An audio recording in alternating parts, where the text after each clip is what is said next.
देश में बिहार एकमात्र ऐसा राज्य है जहां पिछले 10 साल में 11% सिंचित भूमि कम हो गई है।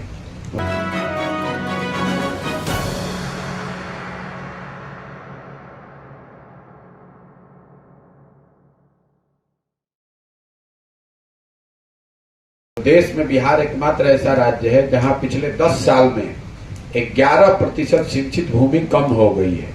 मतलब अगर 100 एकड़ पहले, आज से 10 साल पहले 100 एकड़ जमीन में सिंचाई की सुविधा थी, तो आज वो घट के 89 एकड़ ही रह गया है। बढ़ने की बात तो छोड़ दीजिए। और सामान्यतः जिन गांवों में, जिन एरिया में हम लोग घूम रहे हैं, जल प्रबंधन को लेकर जो सरकार की अदूरदर्शिता है या जो नाकामी है, वो इसमें झलकती है कि ज्यादातर जो खेती करने वाले लोग हैं, या तो उनको बाढ़ का सामना करना पड़ रहा है या उनको सुखाड़ का सामना करना पड़ रहा है। बहुत कम ऐसे किसान हैं, बहुत कम ऐसे खेत हैं जहां सिंचाई की सुविधा है और बाढ़ का खतरा नहीं है। और जल जमाव, नदियों का कटाव, ये समस्या तो इसके ऊपर से है। तो पूरा जो जल प्रबंधन है खेती से जुड़ा हुआ, उसकी जो किसानों की हालत है, जल प्रबंधन की खराबी, जल प्रबंधन की कुव्यवस्था की वजह से किसानों की मुसीबत बहुत ज्यादा है। लेकिन इन दोनों के बावजूद किसान जो कुछ भी यहाँ पैदा करता है, उसकी सबसे बड़ी समस्या जल प्रबंधन, खाद बीज का उपलब्ध होना, ये नहीं होकर ये है कि उसको जो उपजाता है, जो फसल किसान उपजाता है, उसको उसकी कीमत नहीं मिलती। जिस समय में हम लोग पैदल चल रहे हैं, ये वही समय है जब धान की और गन्ने की कटाई हुई है। पिछले 3-4 महीनों से, 4 महीनों से हम लोग देख रहे हैं।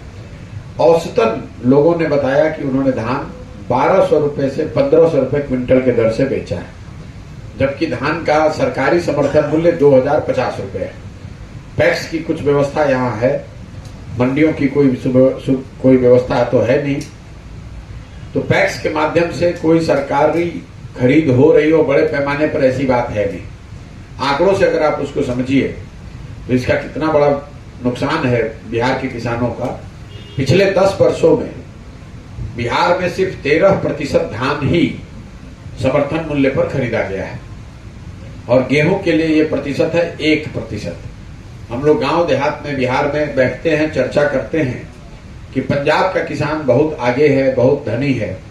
तो पंजाब के लिए, आपके परिप्रेक्ष्य के लिए बता दूं कि पंजाब में 70% धान और गेहूं समर्थन मूल्य पर सरकार या सरकार की एजेंसियों के द्वारा खरीदा जाता है।